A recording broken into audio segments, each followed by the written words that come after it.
What's up, guys? It's Friday, April 3rd, 2020. Welcome to this edition of the Fritzcast. How y'all doing? We had April 1st, we had April Fool's Day come and go, and some people on Twitter tried to cancel it. I hear my dog's barking. I might have to restart this. April Fools came and went. People on Twitter were trying to cancel April Fool's Day because it was just, this is not the time for jokes. I think it is. I think we can be a little lighthearted, have a little fun. Even though we're in the global end of times, we're in a global pandemic lockdown. I gotta go check on the dogs. Pause. All right, we've resumed now. Sorry about the little gap delay there, but we can joke a little bit.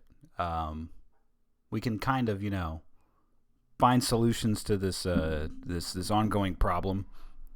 We can admit that our government messed up. We can admit that there's no one easy solution or one size fits all solution to this issue going on, and we're going to discuss that a little bit as we go into the episode. This past week, a lot of people are coming to terms with making adjustments in their lives. For me, somebody who works in an essential job, business as usual for some of us. It's going to work. It's going to work every day like you normally would. It's still going to the grocery store when you need to go to the grocery store. For me and my wife, we committed to helping out small businesses around our local area. So at least once a week, we pick a food spot. We order a full-blown meal. We give them great tips. Some of those places we go pick up. Some of those places have delivery services. We utilize that because, we have a little extra cash. We can give it to people who are truly affected by this big global pandemic, because people like my wife and I, my wife, her daily routines have changed a little bit. All her schooling migrated to online classes, and when you do that, some people say online classes are a joke.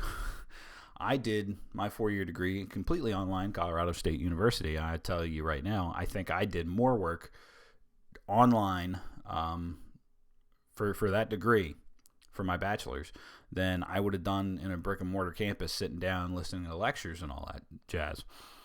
So I believe her workload has increased, and that if anything has changed in my daily routines, it's that I need to watch my daughter more often while my wife focuses on homework, which to me isn't an issue. I don't take issue with that. Had to pause again for the dogs. Sorry, they're acting up tonight. I don't know why, because they're normally crated up now. It's probably just cabin fever. Cabin fever for everybody. I don't take issue with watching my daughter more because, that I hear it from everybody. Cherish this time. Your daughter's only ever going to be this small once. And then before you know it, you'll blink your eyes. She'll be 18, moving out of the house, and you'll wonder what happened to the last, nearly 2 decades of your life. So I'm lapping it up. I'm in a position as a father to have extended periods of time with my daughter. So I try to take that and I try to cherish it. Now, that doesn't mean that I still don't have my problems, because my wife would tell you I need to put the phone down more often. And I do. I'm a little bit of a tech addict, and if I'm sitting around, I tend to pull up videos on YouTube or read articles or go on social media. Social media is the devil. Social media is the bane of many people's existence. So I have problems with that. I struggle with that a little bit, and it's something that I need to work on. Especially because time with my daughter should be time with my daughter. I love getting down on the floor, playing with her, watching her explore, seeing what she's going to do, seeing what she's going to get into, and watching her put things together in her little tiny brain which is far more massive than mine. Just throwing it out there. So a lot of people are adjusting to this period because it's a big change for them. A lot of people are scared. A lot of people don't know what they're going to do because the government has told their jobs to shut down, at least for a 2 week period, a 3 week period. Really, because of America's really bumpy start. Bumpy's not even a word. In my view, Donald Trump ignored the issue at hand. He ignored. He's notorious for not reading his briefing reports. And from my understanding, this was in his briefing reports in January. So our failure to take this seriously and take these measures earlier, back in January, early February, really is going to bite us in the ass. I heard 1,000 people say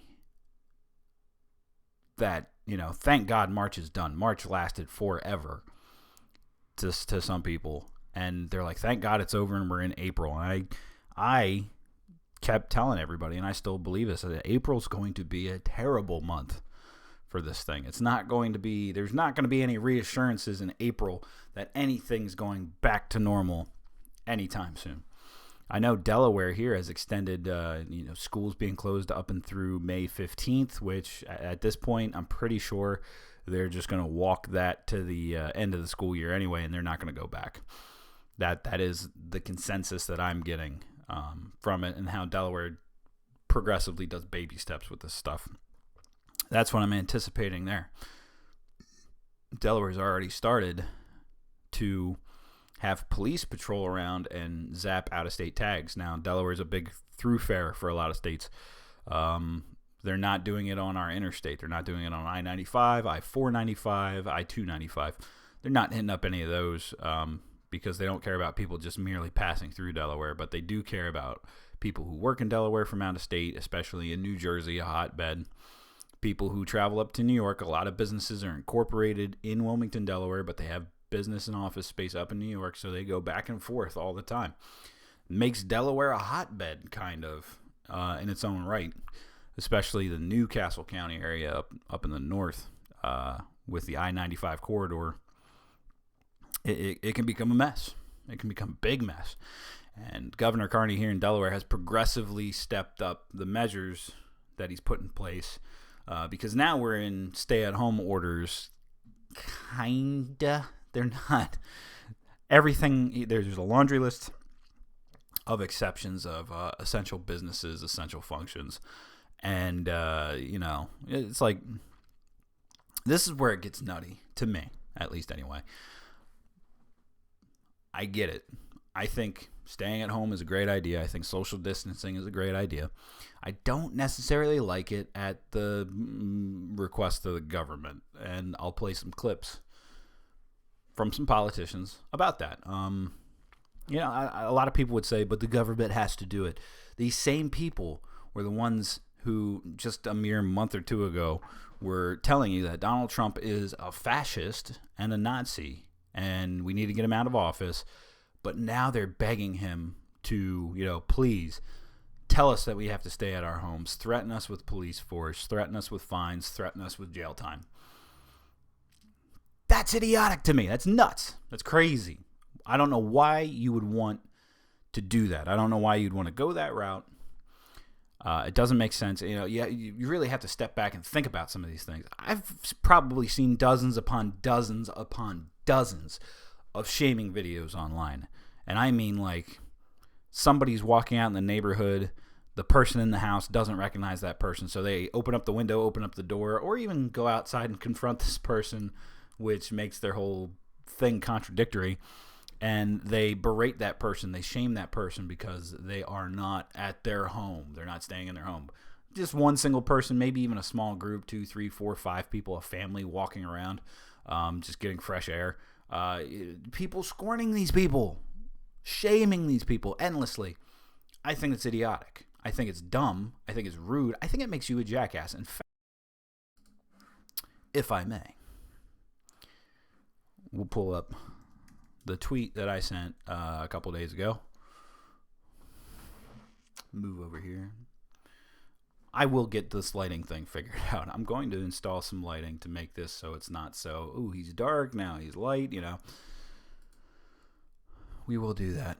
And my internet is rolling slow because I need to unclog my computer, but it is what it is. Let's see. I put out the tweet yesterday. Or no, yeah, yesterday. Because today's the 3rd. I put it out on the 2nd. PSA, you're not a hero if you see a random ass person or even an extremely small group of persons outside and choose to harass them because you think they shouldn't leave the immediate vicinity of their home or neighborhood. It makes you a jackass. Yes, you. Jackass. Don't be a jackass. All right, I understand social distancing is a big, important thing that we need to promote. This is how we get back to normalcy. Taking 2 weeks off.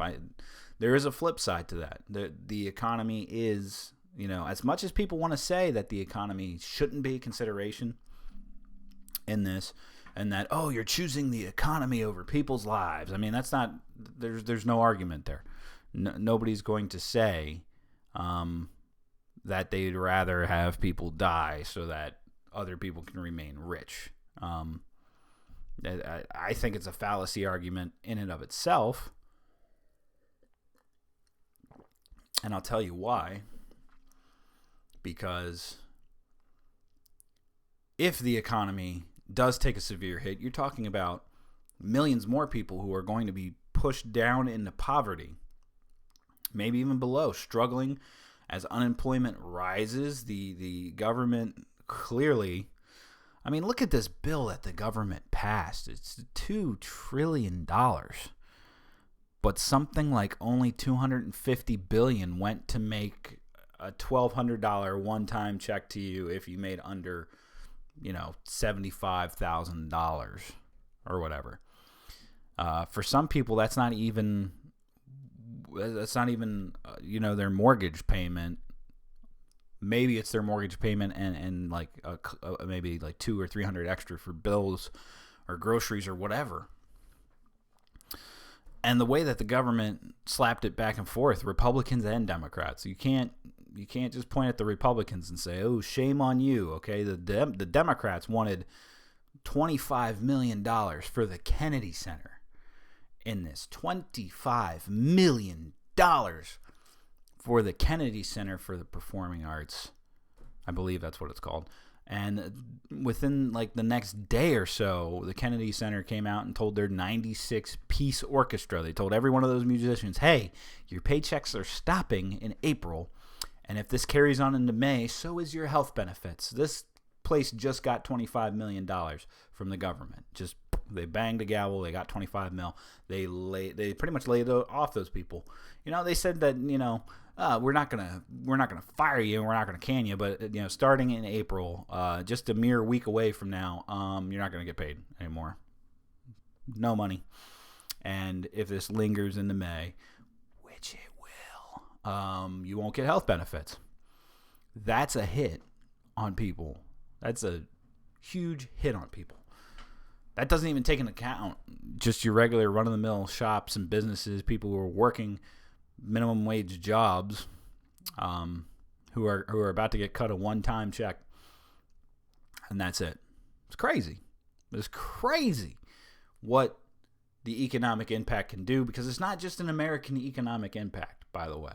It's a global impact. Imagine, if you will, we had the Great Depression. Imagine if we have a global Great Depression. What happens? Where do we emerge?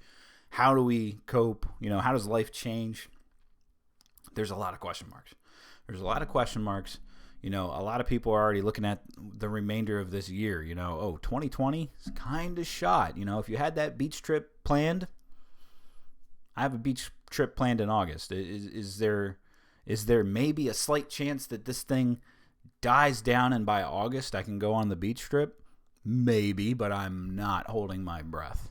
And I have we had a Texas vacation planned in June, and we've pretty much come to terms that is, that's probably canned out the window too. This is it is what it is. It's a serious situation. We didn't take it seriously in the beginning.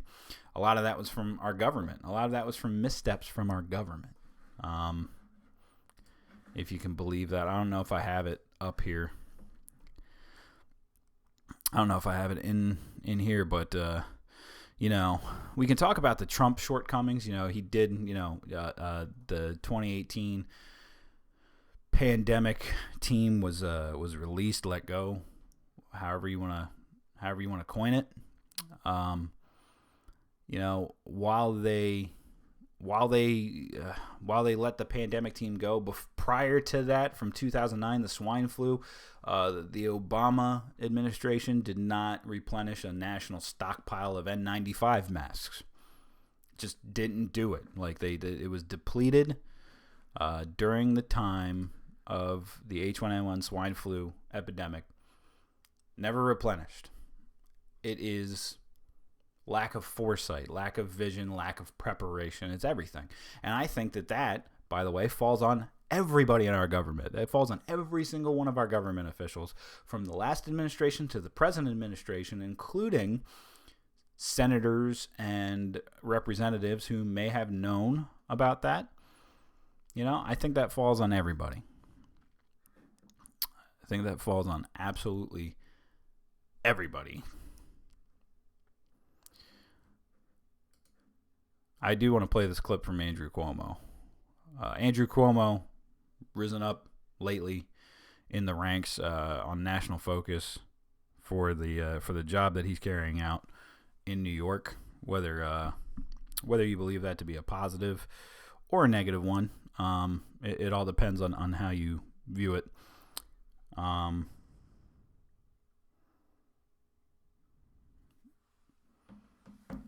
let's pull it up. And at the end of the day, nobody can ask anything more from you. Whoa. We just had a brain fart.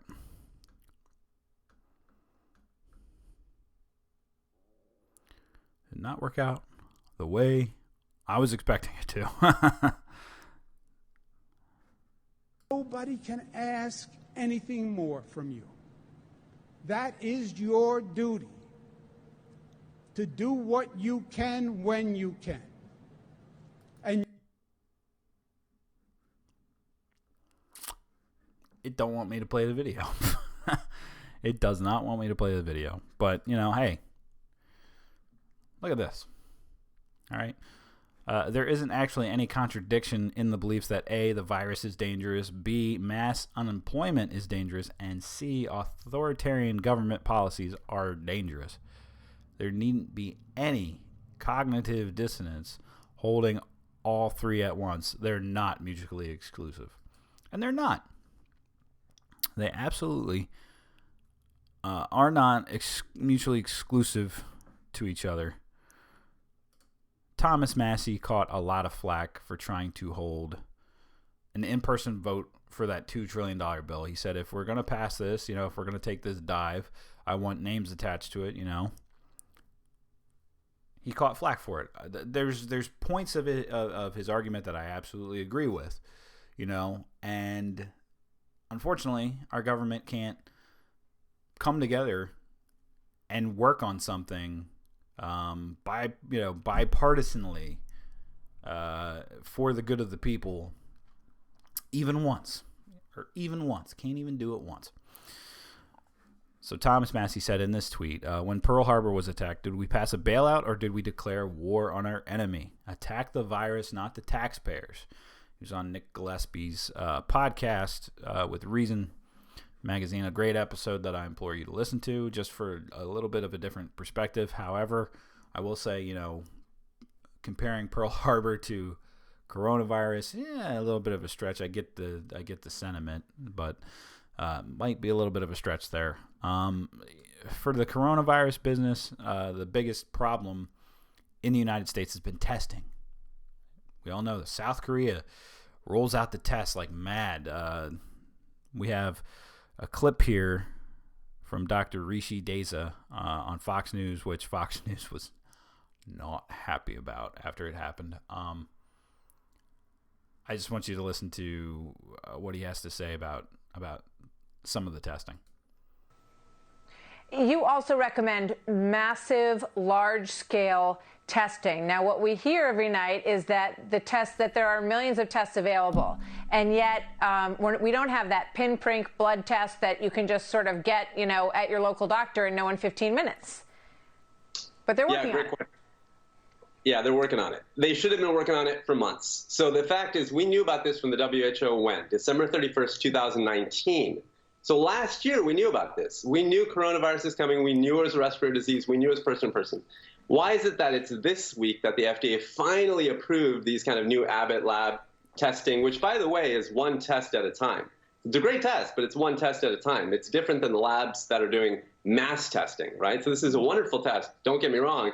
But it's one test per 15 minutes. That's wonderful, but it's not the same volume that you really need. This is better for kind of outpatient clinics and things like that. We needed this months ago. You look at Korea, South Korea and the US had their first official confirmed case on the same date, January 19th. That means since January 19th, you look at what South Korea did and what we did. Their population is 1/6 of ours. Look at the cases they have. Look at the mortality they have. It's a trifle compared to what we're dealing with right now, because we've had a very weak response and they had a really strong response. Doctor, thank you. Very interesting to talk to you, Dr. Desai. Hope you'll come back as we move through this difficult period in the country. Dr. Desai, thank you very much, sir. It's like they abruptly cut it off because they were like, oh, crap, he is not hitting the talking points that we want him to talk. It's really, what can I say, man? You want to be all pro Pride America and all that, and talk about how we can lead the way and all that, but we failed, and we're paying the price. This is the price. This right here, what we got going on right now. This is the price that we pay. This is the price that we pay for lack of vision, lack of preparation, red tape, bureaucratic messes. Jacob Hornberger, a couple weeks ago on this podcast, if you have not watched the Jacob Hornberger episode, I implore you, go watch the Jacob Hornberger episode where I interviewed him, because this is also centralization of the system. You have a centralized system, you have rules, you have regulations. It barred private testing from being developed and being conducted. And here we are. We can debate and we can discuss other aspects.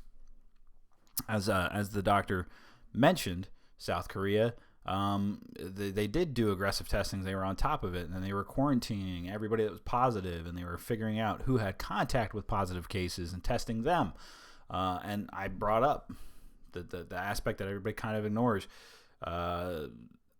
Cyber security, high surveillance state, They did that by tracking credit card usage and cell phone geolocation tags and all that jazz.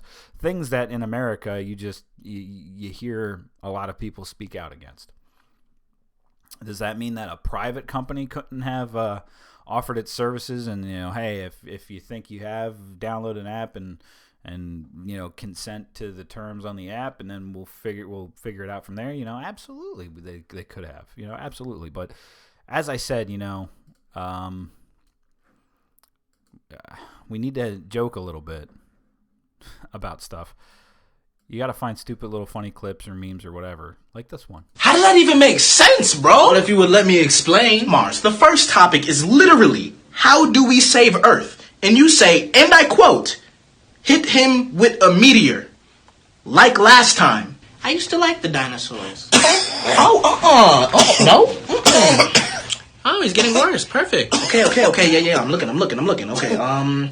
Climate change, plastic pollution, wildfires. Yeah, we know that. Oh, wait, excuse me. Did you say coronavirus? What? Because I'm not even in retrograde anymore. No, it's not that. People on Earth are eating bats, and now everybody getting sick, like everywhere. Yo, Earth is lit. How is that lit, though? Just shut up. It says they shut down all sports, and they don't have any toilet paper, and they're telling everyone to stay 6 feet apart. 6 rings? What? No. We just gotta figure out what to do. We should get him a car. Pluto, how did I...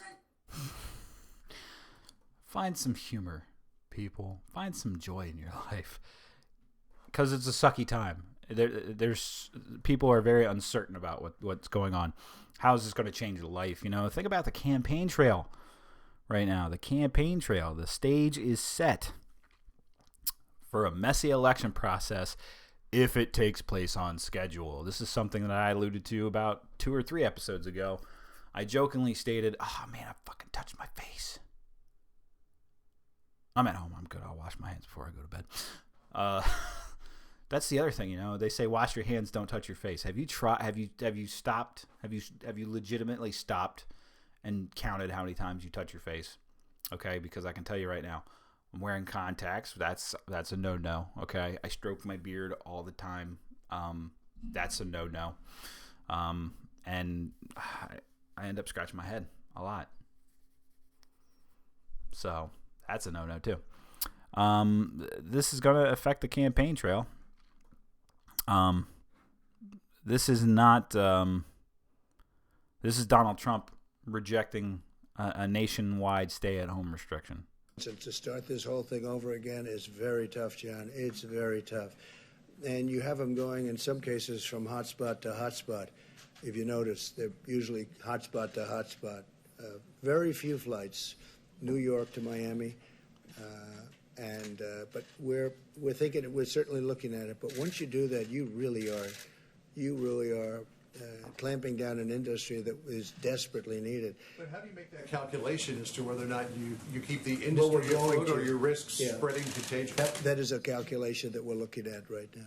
We're looking at it very strongly. Please. So let me follow up to that, Mr. President. Not every governor has issued a stay-at-home order.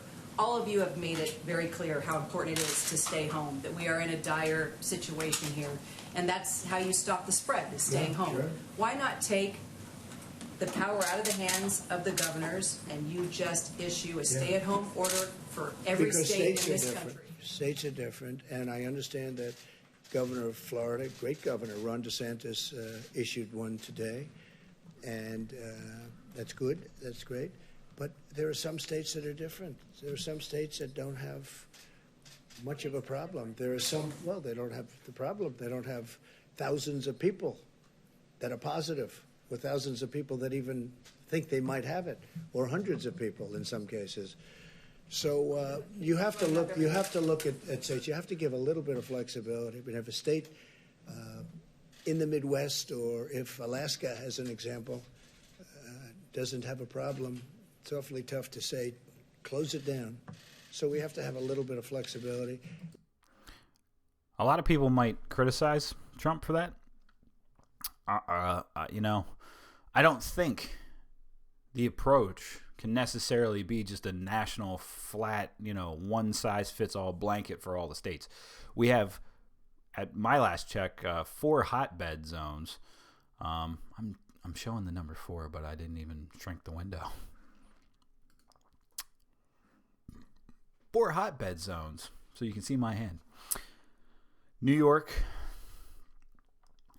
Seattle, Washington, California, and I believe the other one is Florida, or New Jersey. One of those. We have some hotbed spots, but then, you know, we have a fairly large nation.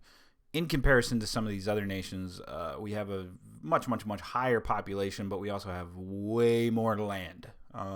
We're spread out into different states, and different states are affected in different ways. You know, if we put it down state by state by state, there's probably discrepancies between places like New York, New Jersey, Delaware, a tri-state area, where the cases are going up, but compare it to maybe Wyoming or Colorado or Oklahoma or Nebraska, numbers are going to be different.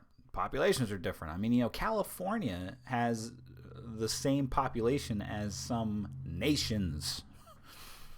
Same thing with Texas. It has the same population as nations. We're a massive nation.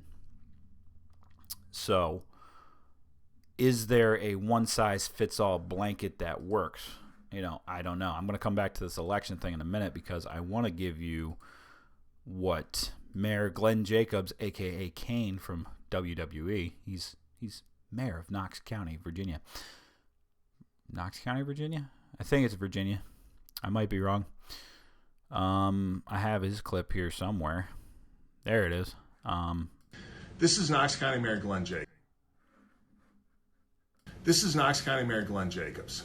I'd like to begin by thanking Martha Buchanan and our Knox County Health Department and all of our local healthcare providers for the tremendous work that they're doing to combat the spread of COVID-19 here in Knox County.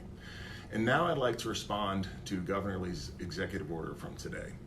I applaud the governor for following through with his convictions and fulfilling his duty to protect the people of Tennessee according to his best judgment. However, I cannot applaud any government monitoring the movements of its people and mandating virtually everything we are allowed to do.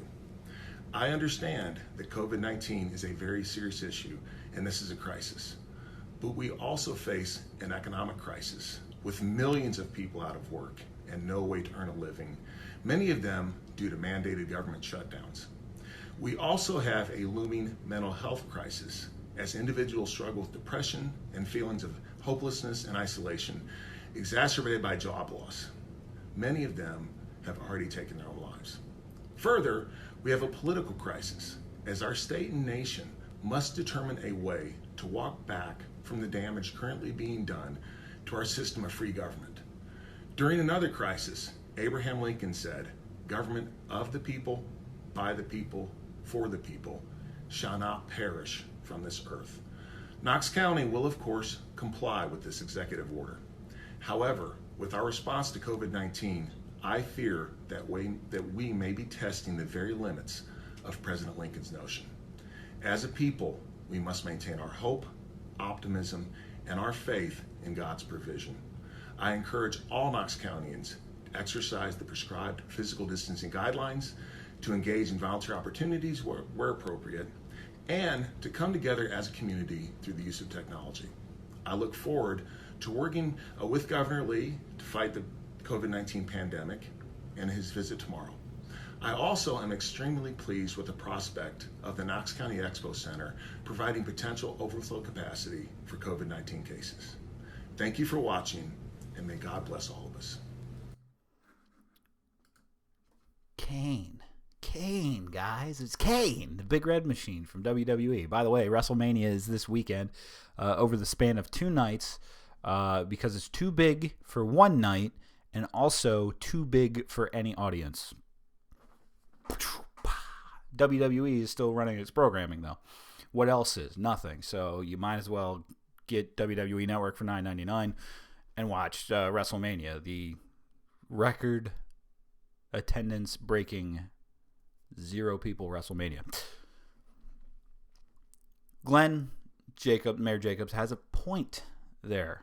You know, I don't want to say, hey, we can't do anything, we can't do the social distancing stuff, and screw it, we have to live our normal lives. If people die, people die. I don't want to say it that way. Absolutely don't want to say it that way. There is damage that's going to be done to the economy, though, and the government kind of failed in putting fail-safes in place. Yes, even a libertarian can believe that the government can put in fail-safes in a once-in-a-lifetime global pandemic crisis, such as the one that we're in. Just saying. And the government failed massively at that. You pass a $2 trillion bill, that $250 billion of it, I think, that's the number. I believe. I should look it up, but I'm fairly certain that is the number that went to cutting the paychecks, which is pretty much just like an advance on your next tax return. So it's not like money that they pulled out of their butt. People want to talk about Wall Street. Oh, Wall Street got this big bailout. They got all the money. No, the Federal Reserve, which is not the United States government, has given out loans that are expected to be paid back in full. They did that to keep the market afloat, and who knows how that is actually going to work, how that actually reacts. It's something that we have to sit back and watch and see how it unfolds. Just like how a lot of what we're dealing with right now is sitting back and seeing how it unfolds. We hope to see these numbers curve and start slanting downwards. Some people are saying you can't do that unless you have an extremely authoritarian government with an iron fist saying you can't leave your house. Other people think that people are smart enough to follow these good social distancing guidelines, up their hygiene practices, and for the brunt of society, keep things rolling while the older population quarantines themselves, the autoimmune population quarantines themselves. It's good to say in theory, but it just doesn't work out. UK was looking at that. Other countries were looking at that, and it didn't work out. It did work out in South Korea, and I think Vietnam hasn't had to do a nationwide lockdown quarantine type of thing. But they had sacrifices on the other ends of stuff.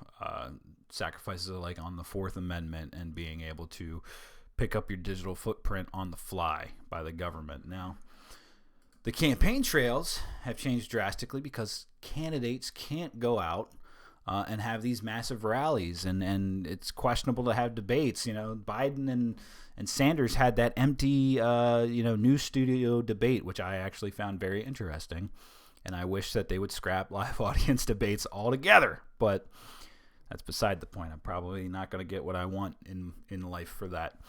But I think that's a quality debate versus the rest of them are trash in front of live audiences to be spectacles. That's beside the point. They're arguing about that. How do we conduct primaries, which technically, as the Republican and Democratic Party are private organizations, they don't even need to run primaries, technically. The Democrats could just come out and say, hey, we decided it's Joe Biden. Joe Biden's the guy. Piss off, you Bernie bros. And, if you don't want Trump, vote for Biden. That's what it will turn into, despite the fact that Biden leads anyway. Even in this campaign trail shakeup, which for the two main parties is probably not as impacting as it is for, say, the Libertarian Party or independent and third parties. Because Jacob Hornberger said it best.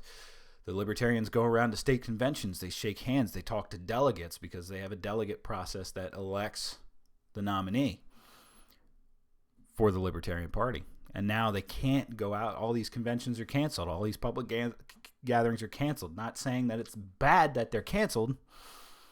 I'm really not. But it changes and it shakes things up. And in an unexpected way.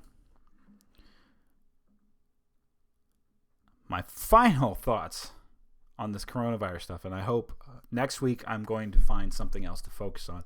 We will touch lightly on coronavirus and literally switch focus to something else. I might even have an interview scheduled for next week with a Libertarian presidential candidate. That'd be the third one that I get for the show, if that does indeed go through.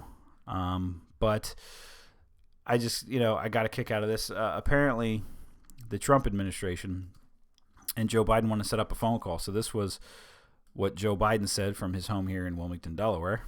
Yesterday, the Trump administration suggested that I should call the president and offer to help. Well, I'm happy to hear he'll take my call. My team's working with him to set such a call up. And I've been offering my advice and proposing policies for what I thought should be done for the last several weeks. I've done this work before.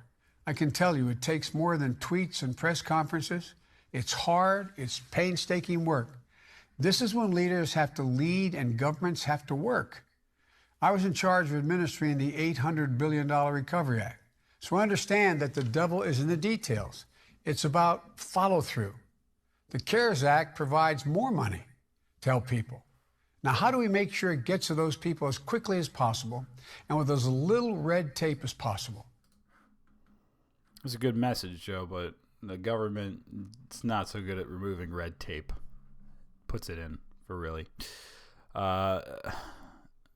There's an inner fight between Biden and Bernie Sanders, but also, you have that, and then all of a sudden you have this story out of the Hill.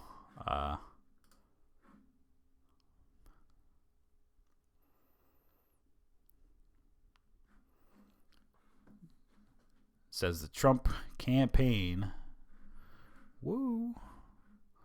taunts Twitter with manipulated audio of Biden calling the virus a hoax. Which, we can go to the audio for proving that business. Of course, there's an ad, though, so I have to talk over the ad while the ad plays, Campaign tweeted out manipulated audio to make it sound like former Vice President Joe Biden called the coronavirus a hoax in an effort to draw attention to what it views as Twitter's double standard in policing political speech. The new Trump campaign video is styled after an ad released by the Democratic super PAC Priorities USA, which featured misleading audio of Trump describing the coronavirus as a hoax. The president's campaign has flagged multiple Democratic videos for Twitter in which he is heard calling the coronavirus a hoax, arguing that the content runs afoul of the social media giant's manipulated media guidelines.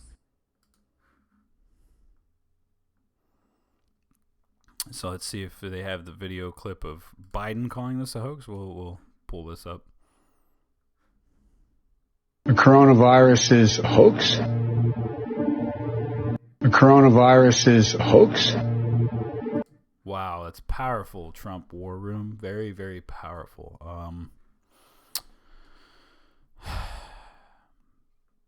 So, instead of focusing on the actual problem here, the coronavirus, the thing that's, devastating the economy, ravaging and getting hundreds of thousands of people sick and causing thousands of deaths around the world and here at home.